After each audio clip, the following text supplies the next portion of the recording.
কিন্তু এই সাধু সঙ্গ যার তার ভাগ্যে জোটে না। মহৎ ব্যক্তির দর্শন লাভ করা, এটাও জানবেন ভগবানের অশেষ অনুকম্পা, ভগবানের অশেষ কৃপা। আপনারা সাধু সজ্জনগণ এইভাবে রাধা গোবিন্দকে আপন করেছেন। এই জন্য দেখুন আজকে এই মহতী ভাগবতী কথায় কত কত মহাত্মারা এসে উপনীত হয়েছেন। এই বাবা এসেছেন যশোর থেকে, কত পথ অতিক্রম করে, তাও কি যশোরের একদম অনেক ভেতরে 4-5টা গাড়ি চেঞ্জ করে এখানে আসতে হয়। কিন্তু কিসের টানে এসেছেন? না ভক্ত সঙ্গ করবেন বলে। ভক্ত সঙ্গ কেন করতে জীবের অত্যন্ত ইচ্ছা হয়? না ভক্ত সঙ্গে গেলে তবেই ইষ্টপুষ্টি হয়, ভক্ত সঙ্গ গেলেই তবে কৃষ্ণ কথা হয়। আর ভক্ত সঙ্গ ছাড়া যদি বিষয় সঙ্গ করি, ওই সারা দিন রাত শুধু বিষয় চর্চাই হবে। কার বাড়িতে কি হয়েছে, কে কি করলো না করলো, ওরে কি বললো না বললো, ওই নিয়েই সারা দিন রাত একই চর্চা। এটার ব্যতিক্রম একটা জায়গায় আসলে, সেটা হচ্ছে সাধু সঙ্গে। যখনই আমরা এই সঙ্গে আসব, আমি যত বড় বিষয় হই না কেন, কিন্তু সাধুর এমন শক্তি, সেই বিষয়কেও সে তার মতো করে করে নেবে, যদি তিনি প্রকৃত সাধু হন। আর বাইরে থেকে যদি সাধুর সবকিছু বেশভূষা থাকে, ভেতরে যদি না থাকে, তাহলে আবার হবেও না। রত্নাকর দস্যুর মতো এত বড় ডাকাত, এত বড় দস্যু, সে এত বড় এক মহৎ ব্যক্তি হয়ে যান কেবল সাধু সঙ্গ করে। প্রত্যেক দিন মানুষ খুন করা তার প্রধান কাজ। মানুষ খুন করে সেই ব্যক্তির যা কিছু ধন সম্পদ আছে, এগুলো লুণ্ঠন করে নিয়ে বাড়িতে স্ত্রী পুত্র এদেরকে নিয়ে আনন্দ আমের আয়াসে মত্ত থাকেন প্রতিদিন। মানুষ খুন করা এটা তার কাছে একটা আনন্দের বিষয়, নেশা। অন্য কত উপায় আছে অর্থ উপার্জনের, কিন্তু ওই দিকে যায় না। সে কি করে? পথিমধ্যে দিয়ে যারা যাতায়াত করেন তাদের কাউকে ধরে তার কাছে যে টাকা পয়সা আছে সব লুণ্ঠন করে নিয়ে যায়, এবং যাকে ধরে তাকে একদম প্রাণে মেরে ফেলে। এইভাবে বহুকাল ধরে তার জীবন চলছে। একদিন এমন অবস্থা হলো, ভাগ্যক্রমে আজকে যাকে জড়িয়ে ধরেছেন মারবেন বলে, যার ধন সম্পদ লুণ্ঠন করবেন বলে, তিনি সেই নারদ ঋষি। দেখছেন বড় পোটলা, ভাবছেন এই পোটলার ভিতরে তো অনেক কিছু আছে, গিয়ে পেছন থেকে ধরেছেন। তো জিজ্ঞাসা করছে, বাবা তুমি কে, আমাকে এইভাবে জড়িয়ে ধরেছে? বলে, আমি কে পরিচয় জানার দরকার নাই, ও পোটলাতে কি আছে দিয়ে দাও, আর না দিলেও তো আমি জোর করে নিয়ে নেব। বলে, তোমার জন্য আমি ভিক্ষা করেছি? আমি ভিক্ষা করেছি আমার প্রাণনাথ গোবিন্দের জন্যে। গোবিন্দকে ভোগ দেব, দিয়ে সেই প্রসাদ সাধুদেরকে দান করব, আর তুমি আমার পোটলা নেবে? মানে এই পোটলা তোমার না।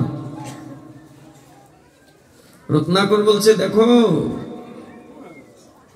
তুমি যেহেতু আজকে আমার হাতে ধরা পড়েছ, তুমি না চাইলেও তো আমি পোটলা নেব, আর শুধু পোটলাই নেব না, তোমাকে প্রাণেও মেরে ফেলবো। বলে, বাহ,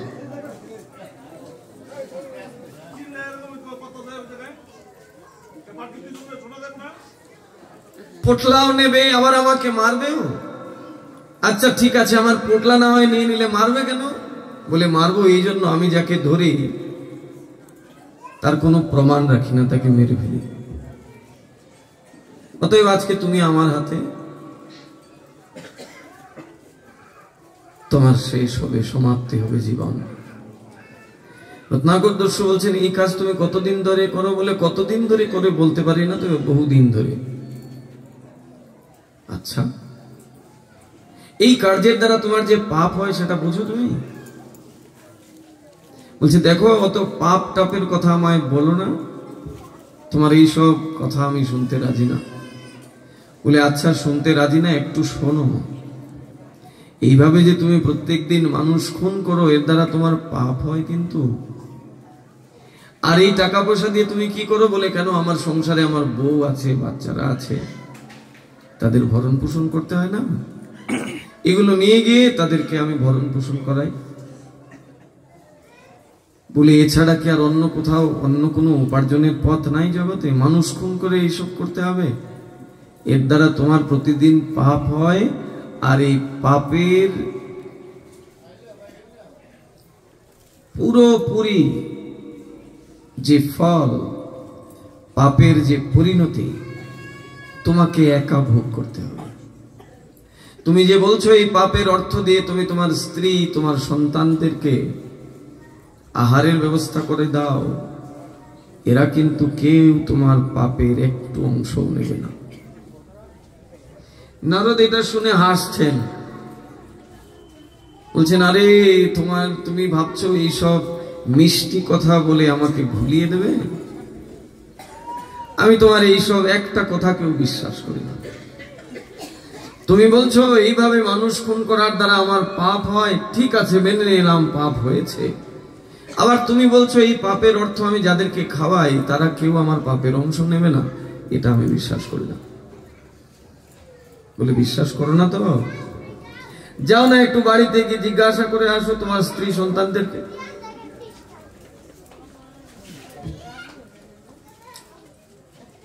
নারদ বলছেন তুমি তো বড় চালাক, আমি বাড়িতে যাব আর তুমি এদিক থেকে পালাবে, তাই না? বলছে আমি পালাবো না, আমাকে তুমি বেঁধে রেখে যাও। তুমি আমাকে ভালো করে দড়ি দিয়ে বেঁধে যাও, গিয়ে জিজ্ঞাসা করে আসো। এখন একটা গাছের সাথে বাঁধলেন। রত্নাকর দস্যু নারদের মতো এইরকম পরম ভাগবত ভক্তি ধর্মের প্রধান আচার্যদেব সেই নারদকে গাছের সাথে বেঁধে চলে আসলেন বাড়িতে। স্ত্রী বলছে কি ব্যাপার, এত তাড়াতাড়ি চলে আসলে, এত তাড়াতাড়ি কার্যসিদ্ধি হয়ে গেছে? বলে পুরোপুরি সিদ্ধি হয় নাই, ধরে রেখে এসেছি, একটা জিনিস জানতে এসেছি। বলে কি জানবে? বলে আজকে যে বেটারে ধরেছি, বেটা আমারে বলে আমি যে এইভাবে মানুষ খুন করি এর দ্বারা নাকি আমার পাপ হয়। আর এই পাপের কোনো অংশ নাকি কেউ নেয় না। আমার পরিবারের কেউ, যেমন তুমি আছো, তোমার সন্তানরা আছে, তোমরা কেউ নাকি এই পাপের একটু অংশ নেবে না। এই কথাটা আমি একটু বিশ্বাস করিনি।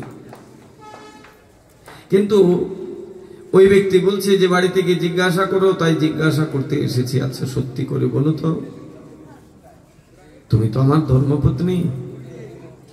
আচ্ছা আমি যে কাজ করি, যে কার্যের দ্বারা জীবিকা নির্বাহ করি, এই কার্যে যদি সত্যি সত্যি পাপ হয়ে থাকে, তাহলে তুমি তো অর্ধাঙ্গিনী, তুমি তো আমার স্ত্রী, ওই পাপের কতটা অংশ তুমি নেবে বলো দেখি? বলছে বারে, তোমাকে আমি বলেছি নাকি পাপ করে এনে খাওয়াতে?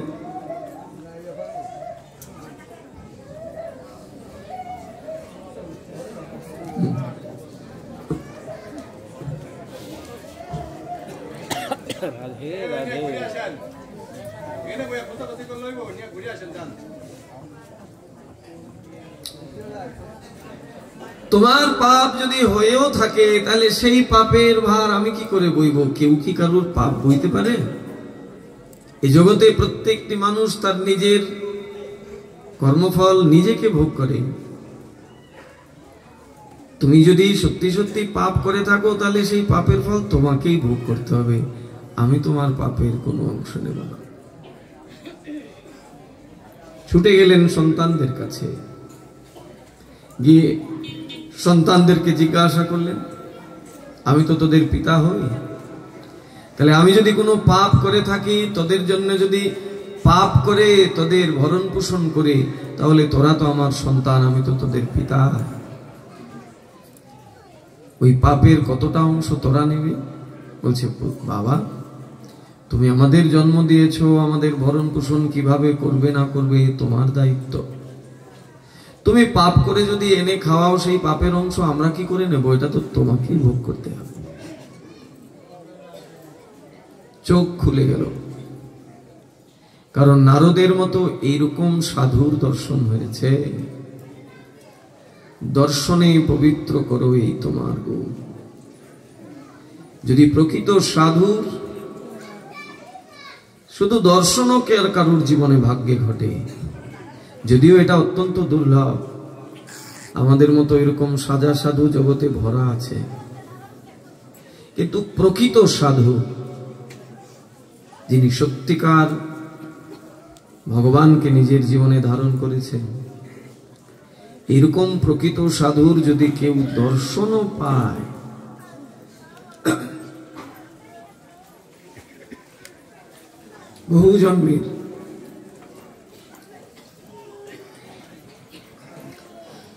বহু জন্মের সৌভাগ্য জানতে হবে।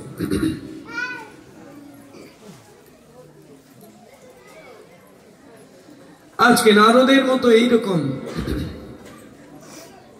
মহান সাধুর দর্শন হয়েছে। রত্নাকর দস্যুর হোক না সে দস্যু, হোক না সে ডাকাত, কিন্তু সাধুর দর্শন হয়েছে।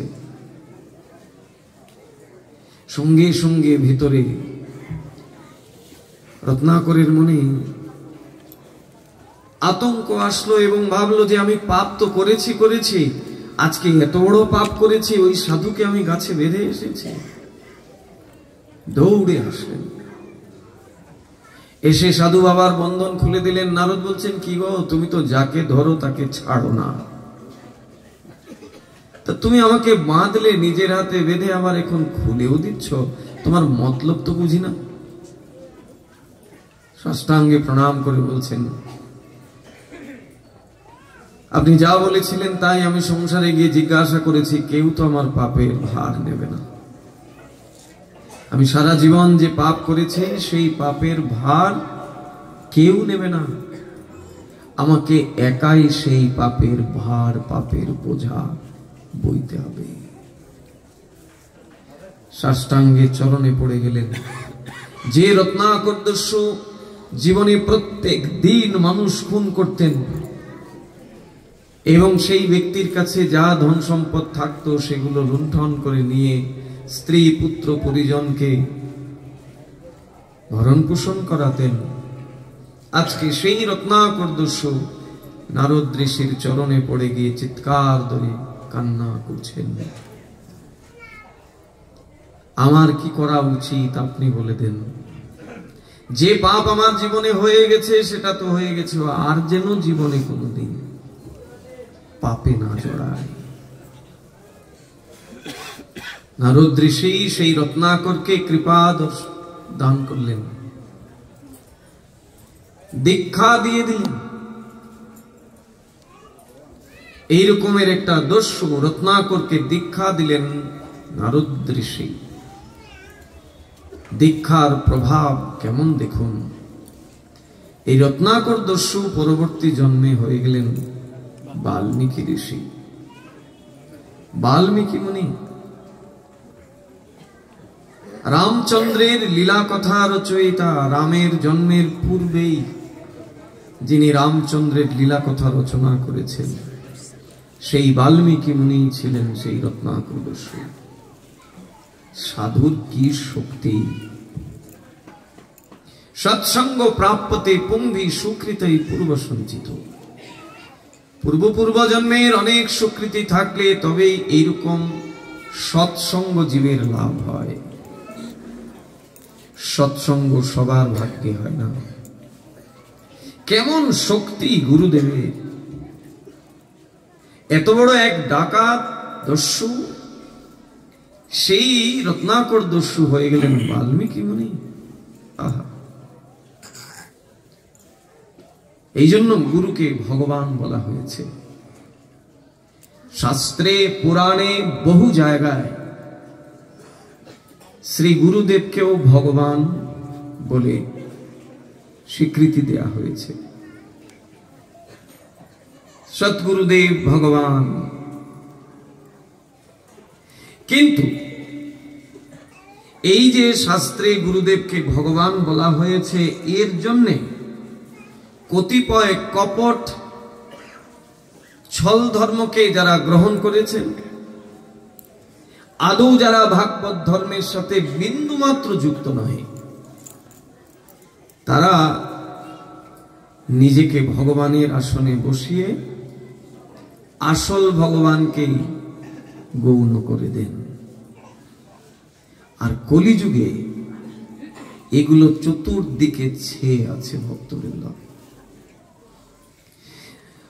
কলিযুগের জীবের যে জীবাতুর ভাগবত, শ্রীমান মহাপ্রভু বলছেন যে প্রত্যেকটি জীবকে ভাগবতের সঙ্গ করতে হবে। কেন করতে হবে? যাতে করে এই রকমের কপট ব্যক্তিরা আমাদের কোনো ক্ষতি না করে ফেলে। গুরুদেবকে ভগবান বলছেন স্বয়ং বিশ্বনাথ চক্রবর্তী পাদ।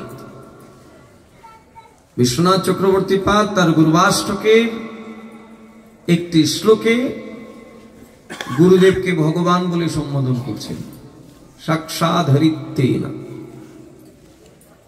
আমি যে গুরুর চরণ বন্দনা করছি তিনি সাক্ষাৎ হরির মূর্তি।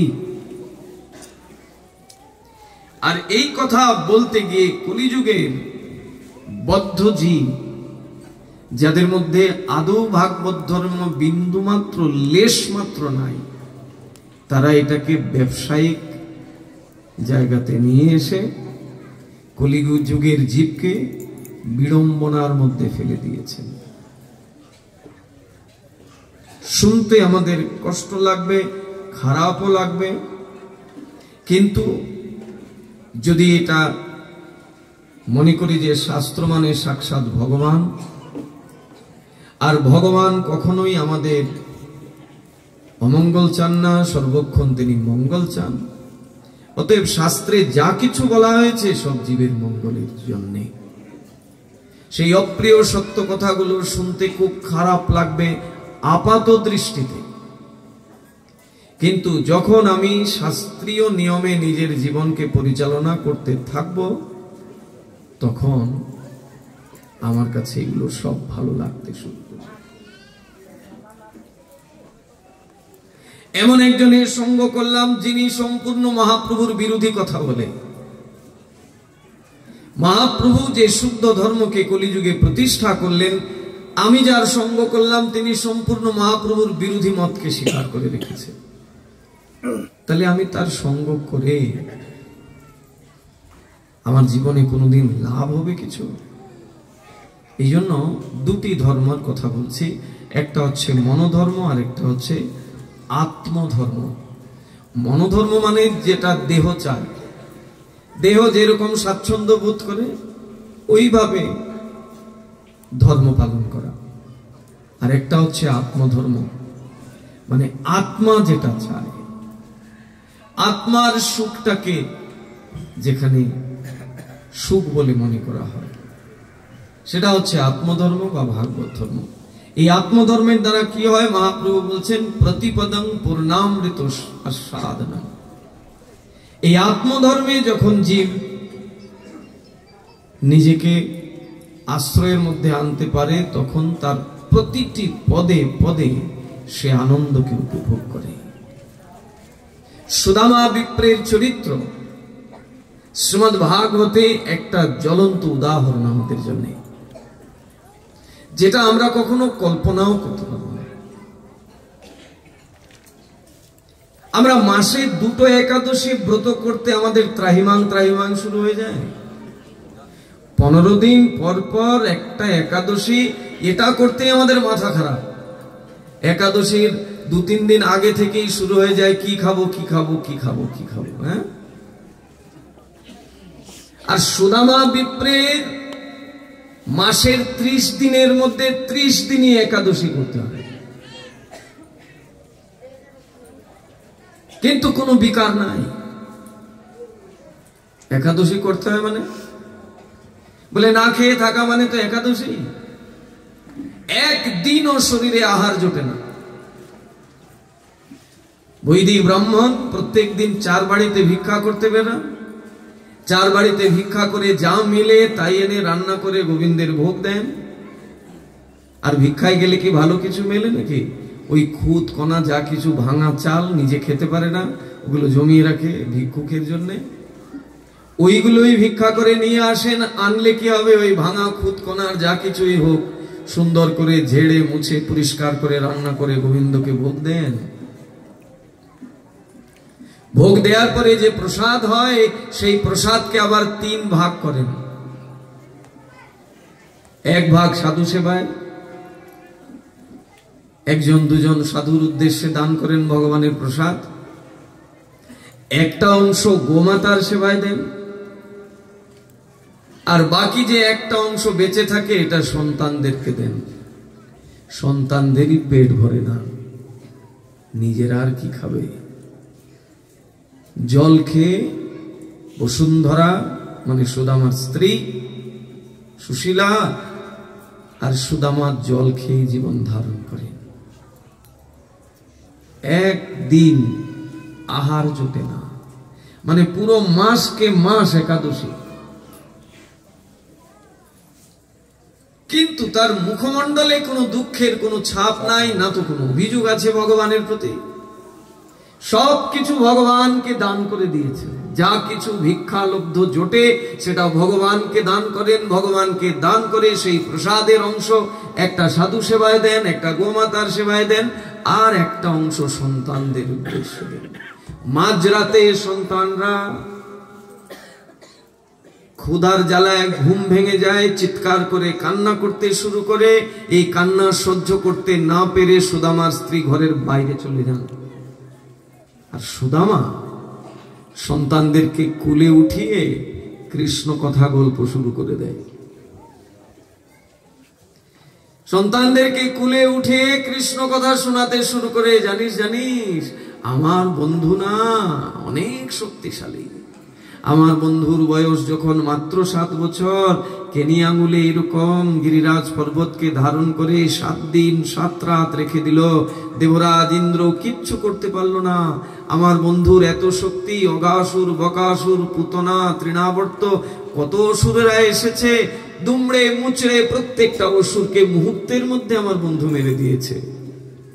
কে কাকে শোনাচ্ছেন? সুদামা তার সন্তানদেরকে শোনাচ্ছেন।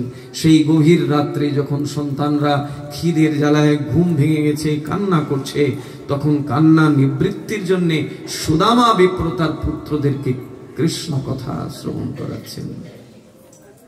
কৃষ্ণ কথা শুনতে শুনতে তারা ঘুমিয়ে পড়ছেন। তারা যখন শান্ত হচ্ছে, আবার সুশীলা তখন বাইরে থেকে ঘরে আসছেন। এইভাবেই তাদের দিন যায়, এইভাবেই তাদের প্রত্যেকটা দিন যাচ্ছে। একদিন কি হয়েছে জানেন? ওই ভিখারির ঘরে আরেক ভিখারি এসেছে ভিক্ষা করতে। সুদামার বাড়িতে এসে প্রবেশ করেছে এক ভিখারি। সুদামার স্ত্রী সঙ্গে সঙ্গে পঞ্চাঙ্গে প্রণাম করে বলছেন, হে মহাত্মান, আপনি যে এসেছেন, আপনাকে সেবা করার মতো কোনো সাধ্য আমাদের নাই। আমার স্বামী যা ভিক্ষা করে নিয়ে আসে,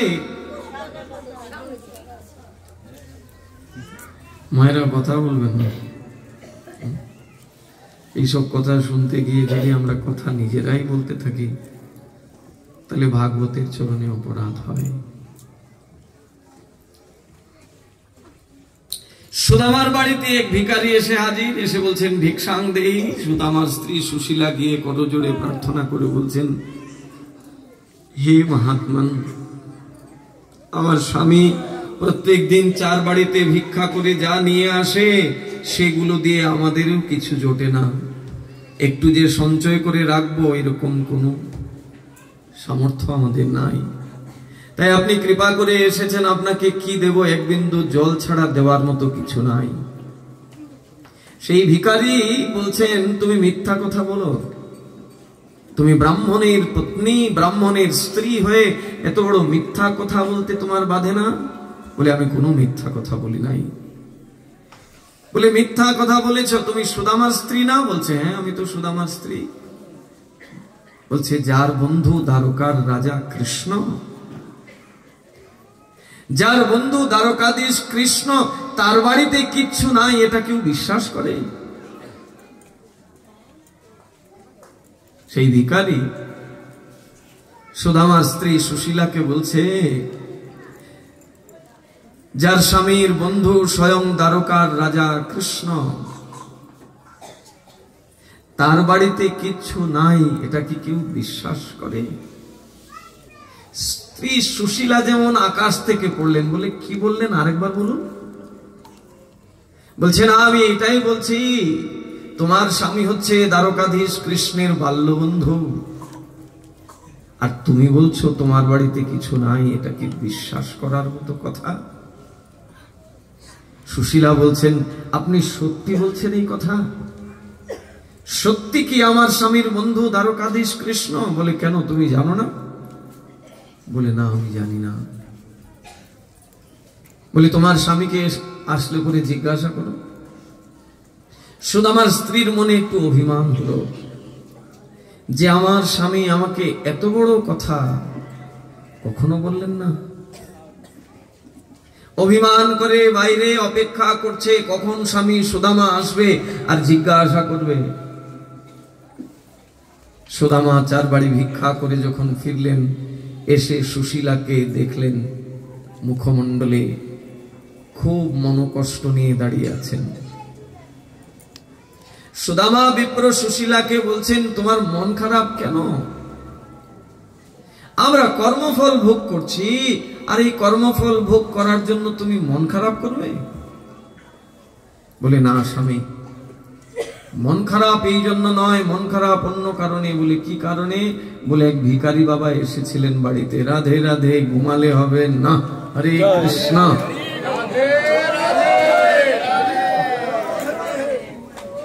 ঘুমালে হবে, যখন ঘুম আসবে বেশি করে রাধারানীর নাম নিতে হবে।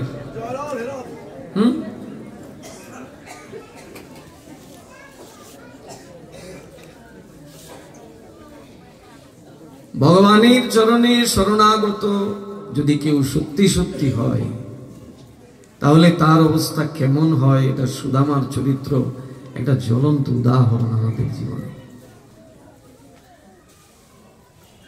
সুশীলা বলছেন, আজকে এক ভিখারি এসেছেন আমাদের গৃহে। আমি যখন তাকে বললাম যে গৃহে কিচ্ছু নাই, তখন তিনি আমাকে বললেন, আমি এই কথা বিশ্বাস করি না। আমি জিজ্ঞাসা করলাম, কেন বিশ্বাস করেন না? তো বললেন, যার স্বামী দ্বারকার রাজা কৃষ্ণের বন্ধু, তার বাড়িতে কিচ্ছু নাই, এটাকে বিশ্বাস করা যায়? স্বামী, আমি তো এই কথা বিশ্বাস করি নাই, তাই আমি এখানে অপেক্ষা করছি, তুমি কবে আসবে আর জিজ্ঞাসা করব। তুমি সত্যি করে বলো তো, দ্বারকাধীশ কৃষ্ণ কি সত্যিই তোমার বন্ধু? সুদামা বলছেন, হ্যাঁ, কৃষ্ণ তো আমার বন্ধু। বলছে, কৃষ্ণ তোমার বন্ধু, এই সত্য কথাটা আমাকে কোনোদিন বললে না? এত দিন ধরে আমি তোমার সংসারে আছি, যে প্রভুর প্রতিদিন তুমি সেবা করো, 4 বাড়িতে ভিক্ষা করে এনে রান্না করে ভোগ দেই আমি, সেই প্রভু তোমার বাল্যবন্ধু, এই সত্য কথাটা তুমি আমার কাছে লুকিয়ে রাখলে? বলে, কেন লুকিয়ে রেখেছি জানো? লুকিয়ে রেখেছি এই জন্য, তুমি যদি জানতে পারো আর যদি তোমার মধ্যে লোভ সঞ্চার হয়, তুমি যদি মনে করো যে কৃষ্ণের কাছে এত ধন আছে, তাহলে কৃষ্ণের কাছে গেলেই তো একটু ধন পাওয়া যাবে, এই জন্য আমি এই সত্য কথাটা তোমায় বলি নাই।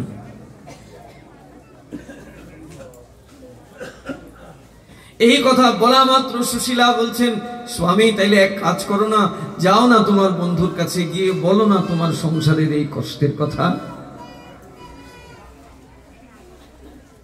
সুদামা বলছেন, সুশীলা, এই জন্যই তো তোমাকে আমি এতদিন বলি নাই। আমি জানতাম যদি তুমি জানো যে আমি কৃষ্ণের বন্ধু, তাহলে তুমি কৃষ্ণের কাছে আমাকে পাঠিয়ে দেবে অর্থের জন্য, কিছু প্রাপ্তির জন্য। তবে এটা জেনে রাখো, मैं मर जाऊंगा फिर भी कन्हैया से कुछ नहीं मांगूंगा। আমি মরে যাব, কিন্তু কৃষ্ণের কাছে গিয়ে কোনো পার্থিব বস্তু চাইব না। বলে, কেন চাইবে না? বলে, সে তো অন্তর্যামী, সে তো সব জানে।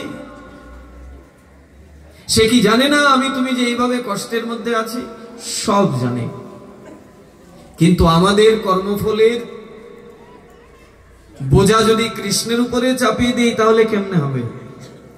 তুমি আমি যে কষ্টের মধ্যে আছি এটা আমাদের কর্মফল। আমাদের এই কর্মফলটা সাধনার দ্বারা কাটাতে হবে। তপস্যা করে আরাধনা করে যেদিন কর্মফল থেকে পুরোপুরি মুক্ত হয়ে যাব, সেই দিন ভগবান এমন দেবেন, এমন দেবেন তুমি ধরে রাখতে পারবে না। কোথায় রাখবে তুমিও চিন্তায় পড়ে যাবে।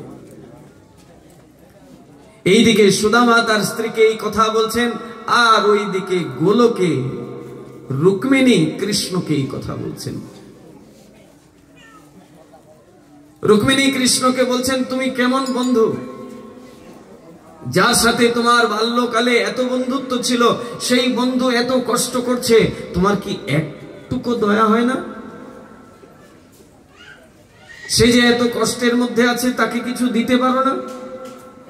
কৃষ্ণ বলছেন, দেখো আমি যদি তাকে কিছু দেইও তাহলেও সে সেটা রাখতে পারবে না, কারণ এখন সুদামার চরম খারাপ দশা চলছে।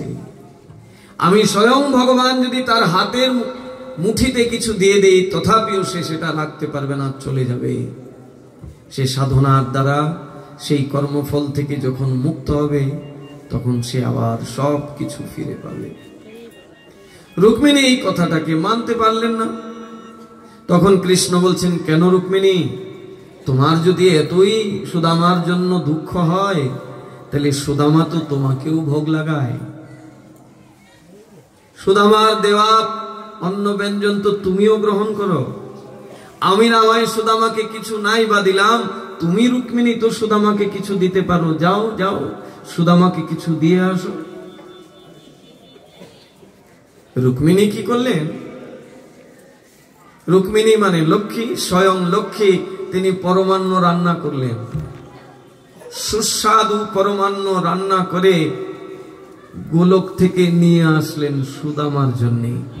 ছোট্ট একটা বালিকার বেশ ধারণ করে সেই পরমান্নের পাত্রটা সুদামার হাতে দিলেন। সুদামা বলছেন, আপনি কে?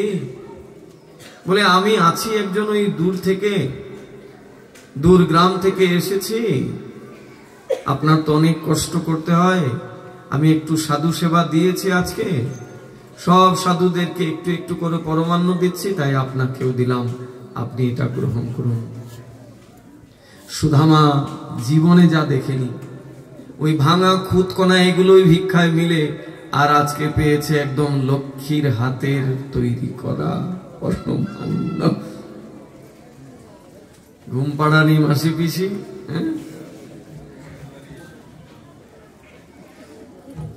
আজকে সেই পরমান্ন পাত্র হাতে নিয়ে বড় আনন্দে আসছে। ভগবানকে ভোগ দেব, দিয়ে সাধুদেরকে দেব, গোমাতাকে দেব, আমার সন্তানদেরকে দেব, তারা কত না খুশি হবে। সুদামা সেই পরমান্নর পাত্র নিয়ে আসছেন। ইতিমধ্যে বাজারে দুটো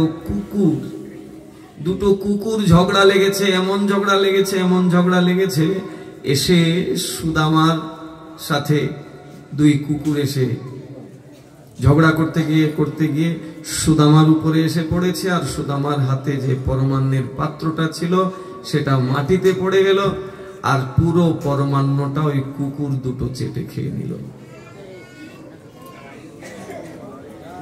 কৃষ্ণ রুক্মিণীকে বললেন, কি রুক্মিণী, তুমি তো বিশ্বাস করছিলে না, তুমি নিজে পরমান্ন রান্না করে সুদামার হাতে দিলে, কিন্তু সেটা সুদামার পেটে গেল না, গেল দুটো কুকুরের পেটে।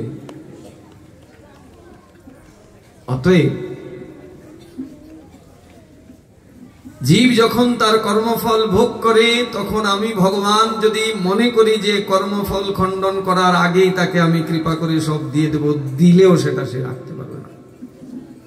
আর সুদামা এইভাবে দৃঢ় প্রত্যয় নিয়ে ভগবত ভজন করে।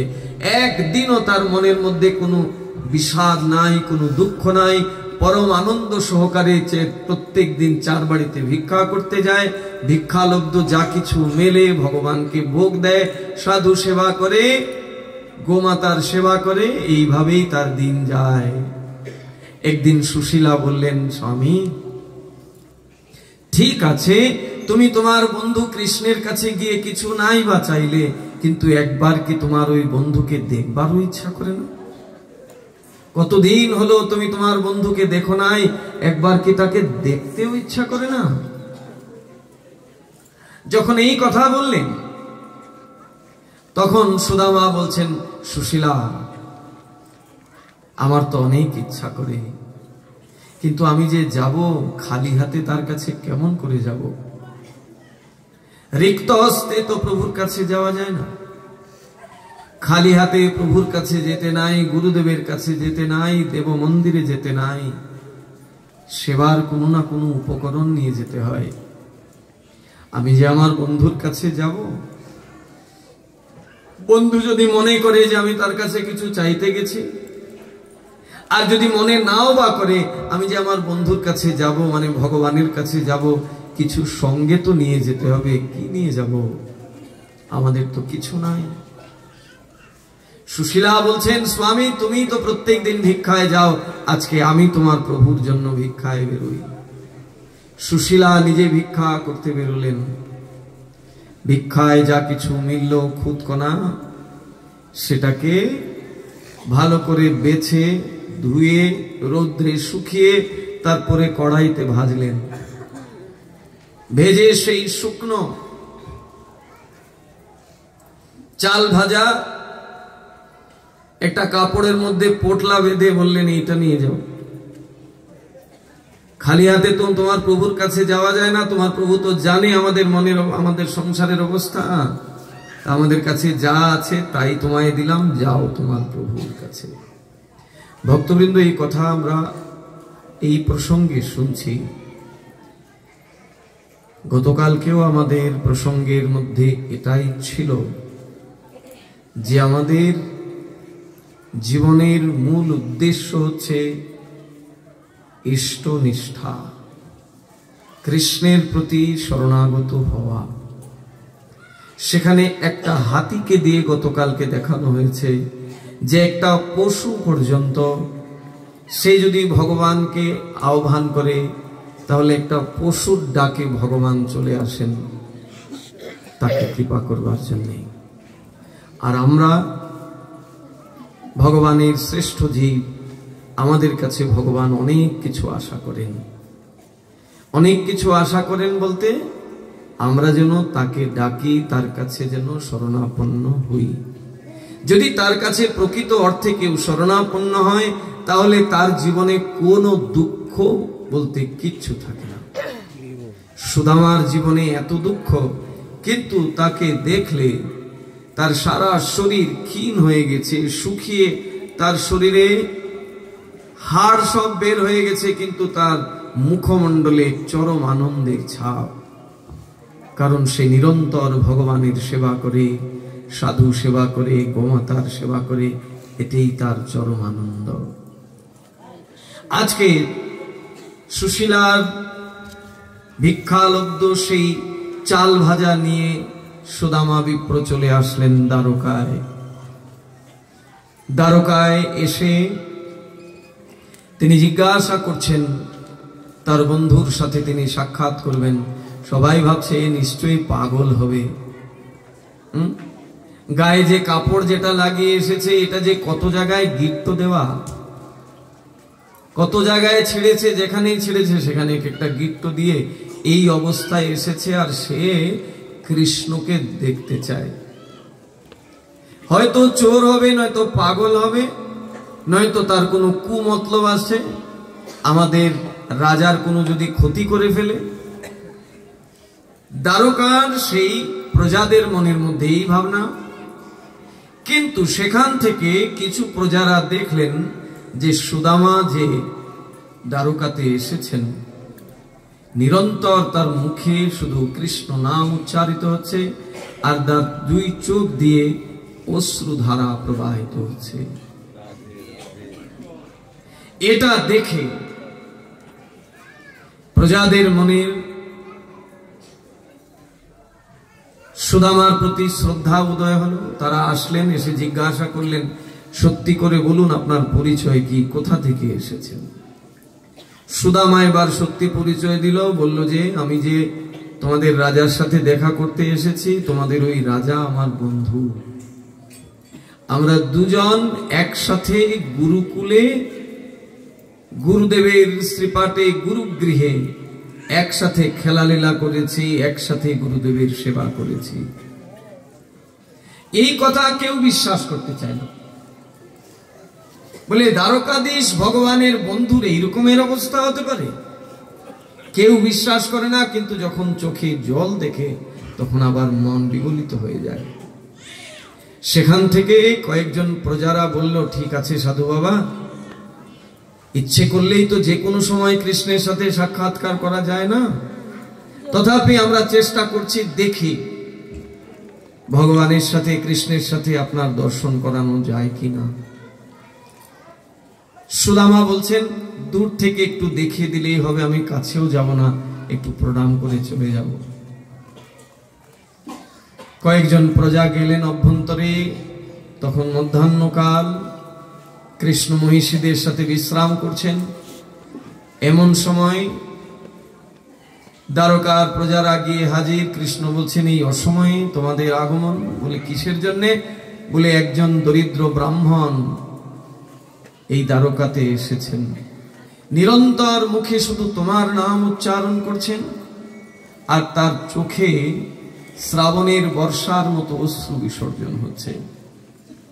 তার এই করুণ অবস্থা দেখে আমরা সহ্য করতে পারিনি। যদিও এটা অসময়, কিন্তু অসময় হলেও প্রভু আসতে বাধ্য হয়েছি তোমার কাছে।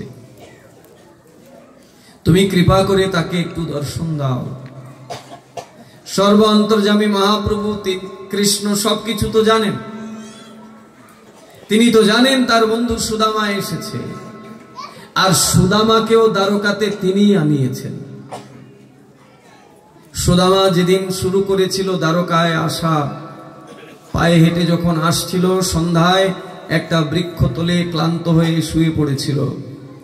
ভগবান তখন যোগমায়াকে পাঠিয়েছিলেন, যাও যোগমায়া, আমার বন্ধু সুদামাকে কোলে করে নিয়ে আসো দ্বারকায়। সুদামা ঘুম থেকে উঠে দেখে বড় বড় অট্টালিকা। মনে মনে ভাবে, আমি তো এক বৃক্ষতলে ঘুমিয়েছিলাম, ঘুম ভেঙে এত অট্টালিকা চতুর্দিকে কোথায় আসলাম? পথিকদেরকে জিজ্ঞাসা করলো, এই জায়গার নাম কি? বলে, এই জায়গার নাম জানো না, অথচ এই জায়গায় এসেছো? এই জায়গা হচ্ছে দ্বারকাপুরী। সুদামা অবাক হয়ে গেলেন যে আমি একটু হাঁটলাম, সন্ধ্যায় ক্লান্ত হয়ে ঘুমিয়ে পড়েছিলাম বৃক্ষতলে, ঘুম ভাঙতে আমি দ্বারকায় চলে আসলাম। স্বয়ং ভগবান যোগমায়াকে দিয়ে তার ভক্ত সুদামাকে আনিয়েছেন। অতএব ভগবান তো জানেন সুদামা যে দ্বারকায় এসেছে, তাও জিজ্ঞাসা করছেন প্রজাদেরকে, আচ্ছা, যে আমার নাম মুখে উচ্চারণ করছে, নিরন্তর কান্না করছে, তার কিছু নাম টাম বললো বুঝে?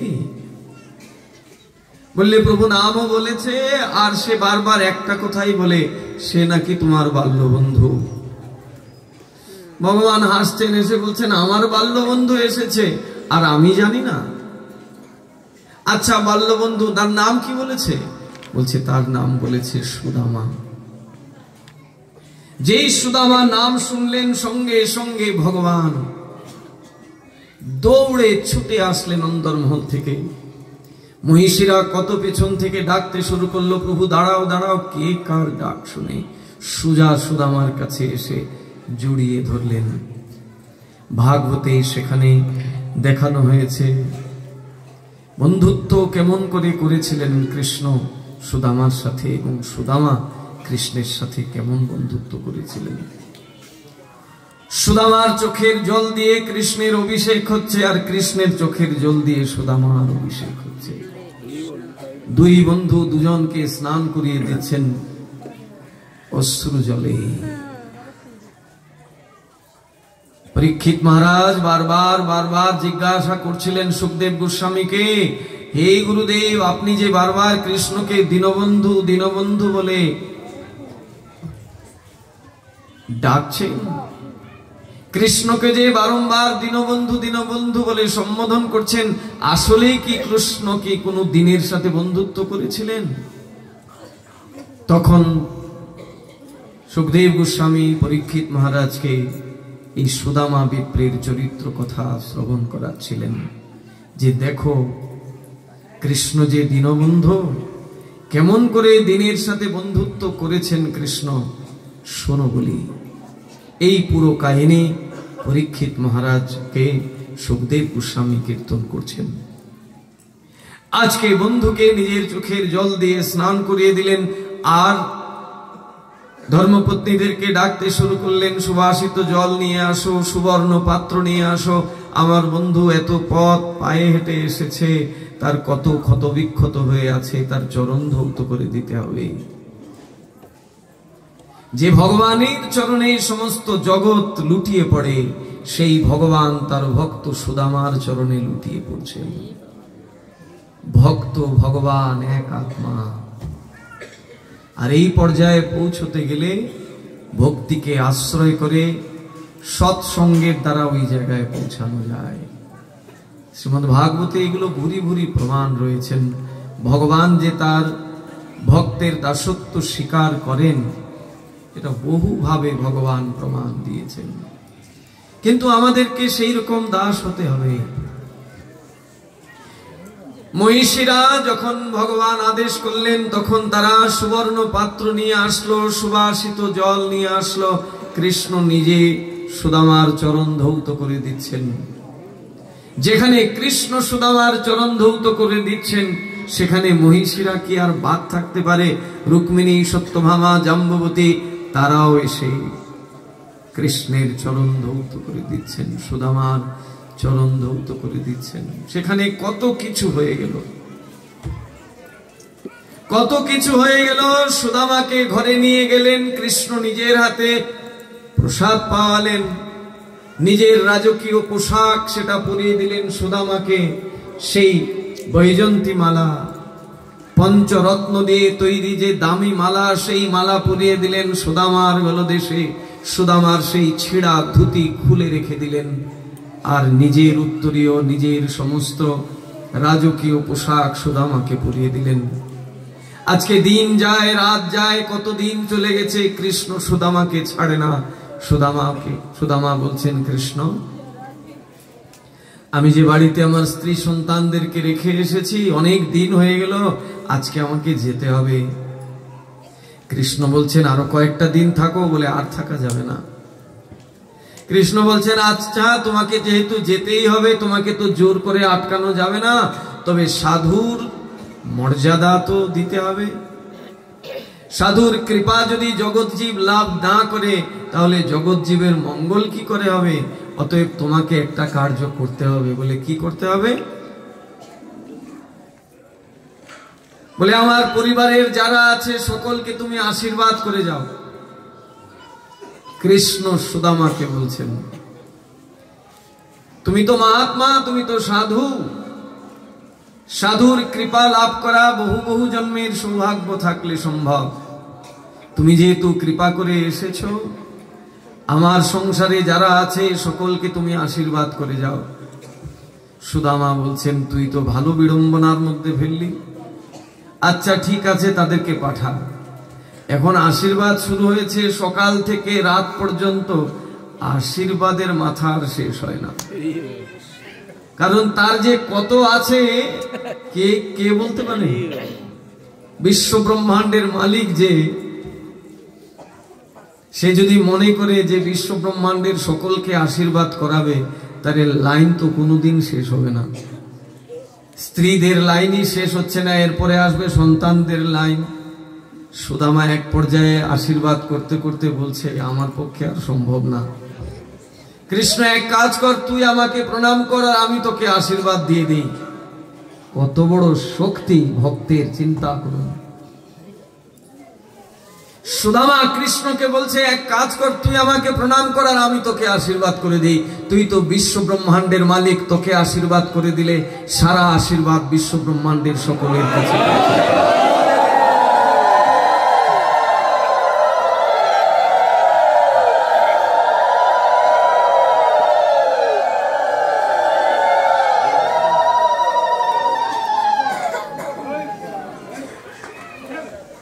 এটা কি সুদামার অহংকার?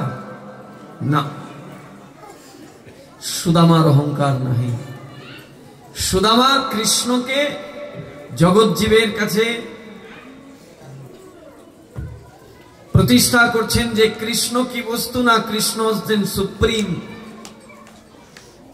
তার উপরে তো দূরের কথা, তার সমানও কেউ নাই। ব্রহ্মা বিষ্ণু মহেশ্বর, অনেকে কি করে ব্রহ্মাকেও স্বতন্ত্র ঈশ্বর মনে করে। এই যে শিব চতুর্দশী গেল, অনেকে শিবকে স্বতন্ত্র ঈশ্বর মনে করে। এটা কিন্তু পাপ, শুধু পাপ নয়, অপরাধ। শিব সংহারকর্তা, তার অনেক শক্তি আছে, তাই বলে স্বতন্ত্র ঈশ্বর নয় তিনি। ঈশ্বর একমাত্র কৃষ্ণস্তু ভগবান স্বয়ং। ওই শিবকেও ভগবান সৃষ্টি করেছেন, ব্রহ্মাকেও ভগবান সৃষ্টি করেছেন, তাদেরকে দিয়ে ভগবান জগৎ ব্রহ্মাণ্ডের অনেক কাজ করাচ্ছেন। তার মানে এই নয় যে তারাও স্বতন্ত্র ঈশ্বর।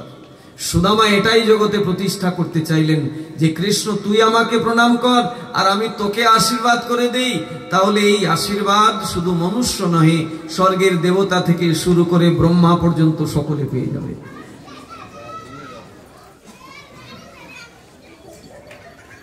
আর কৃষ্ণ সুদামা তার কেমন ভক্ত সেটাও প্রতিষ্ঠা করবার জন্য এই লীলা করলেন। উভয়ের প্রেম, আদর, ভালোবাসাকে আস্বাদন করলেন, সুদামাকে বিদায় দিলেন। সুদামা চলে আসলেন নিজের গ্রামের বাড়িতে। এসে নিজের বাড়ি চিনতে পারছেন না। নিজের গ্রামের বাড়িতে এসে দেখছেন, ওরে বাবাই বিরাট অট্টালিকা, এটা কোথা থেকে দাঁড়িয়ে গেল। মনে মনে ভাবলেন আমি কি পথ ভুলে অন্য কোনো গ্রামে চলে এসেছি। দেখলেন না, ওই অট্টালিকার ভেতরে তার সুশীলা আছে, তার সন্তানরা ওইখানে খেলা করছে। সুদামা জিজ্ঞাসা করছে, সুশীলা তুমি ভেতরে কি করো? বলে কেন স্বামী, এটাই তো আমাদের ঘর। বলে আমাদের ঘর মানে? বলে তুমি যেদিন দ্বারকায় গেছো সেই দিন তোমার বন্ধু কৃষ্ণ বিশ্বকর্মাকে পাঠিয়েছেন আমাদের এই ভাঙা ঘরটাকে এই রাজপ্রাসাদে বানাবেন বলে। অতএব যে ভাঙা ঘর তুমি রেখে গেছিলে, এই ভাঙা ঘরটা আজকে যে রাজপ্রাসাদ হয়েছে, এটা তোমার বন্ধু দ্বারকাধীশ কৃষ্ণই তৈরি করেছেন বিশ্বকর্মাকে দিয়ে। অতএব আসো ঘরে। সুদামা বলছেন, সুশীলা তুমি তোমার সন্তানদেরকে নিয়ে ওই ঘরে অট্টালিকায় থাকো, আমি অট্টালিকায় ঢুকবো না। বলে কেন অট্টালিকায় ঢুকবে না? বলে তুমি ভুলে গেছো, কিন্তু আমি তো ভুলতে পারি না। এই গ্রামের প্রত্যেকটা বাড়ি থেকে ভিক্ষা করে এনে আমি গোবিন্দের সেবা দিয়েছি। এই গ্রামের প্রত্যেকটি বাড়িতে প্রতিদিন ভিক্ষা করতাম, আর সেই ভিক্ষালব্ধ বস্তু এনে গোবিন্দের পুজো দিতাম, সাধু সেবা করতাম, গোমাতার সেবা করতাম। সেই গ্রামবাসীরা থাকবে ভাঙা ঘরে, আর আমি থাকবো অট্টালিকাতে। আমি কখনোই অট্টালিকায় যাব না। কেমন সাধু সুদামা। এদিকে বিশ্বকর্মাকে ভগবান জিজ্ঞাসা করছেন, কি বিশ্বকর্মা, তুমি যে সুদামার ঘর বানিয়ে দিয়েছো, সেই ঘর পেয়ে সুদামা সন্তুষ্ট তো? বলছে একটুও না। বলে কেন সন্তুষ্ট না? বলে তোমার বন্ধু সুদামা বলছে যে যাদের বাড়ি থেকে ভিক্ষা করে আমি গোবিন্দের সেবা করেছি, তারা থাকবে ভাঙা ঘরে, আর আমি অট্টালিকায়। আমি জীবনেই অট্টালিকায় ঢুকবো না। কৃষ্ণ সঙ্গে সঙ্গে বিশ্বকর্মাকে বললেন, যাও বিশ্বকর্মা, সুদামার পুরো গ্রামটাকে দ্বারকাপুরী বানিয়ে দাও। সুদামার গ্রামে যেন আর কেউ ভিখারি দরিদ্র না থাকে।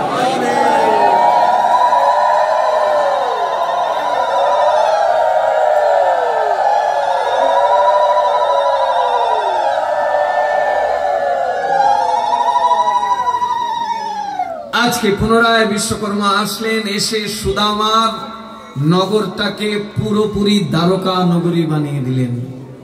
কৃষ্ণ যে দ্বারকা নগরীতে বসবাস করেন, সেই দ্বারকা নগরী বানিয়ে দিলেন সুদামার গ্রামটাকে। ওই যে সুদামা তার স্ত্রীকে বলেছিল যে দেখো আজকে যে আমরা কষ্টের মধ্যে আছি, দুঃখের মধ্যে আছি, এটার জন্য আমাদের কর্মফল দায়ী। আমরা সাধনা করে সেই কর্মফল থেকে যেদিন মুক্ত হয়ে যাব, সেই দিন ভগবান আমাদেরকে ভরপুর সবকিছু দিয়ে সাজিয়ে দেবেন। আজকে ভগবান শুধু সুদামাকে সাজালেন না, পুরো সুদামার গ্রামটাকে সাজিয়ে দিলেন।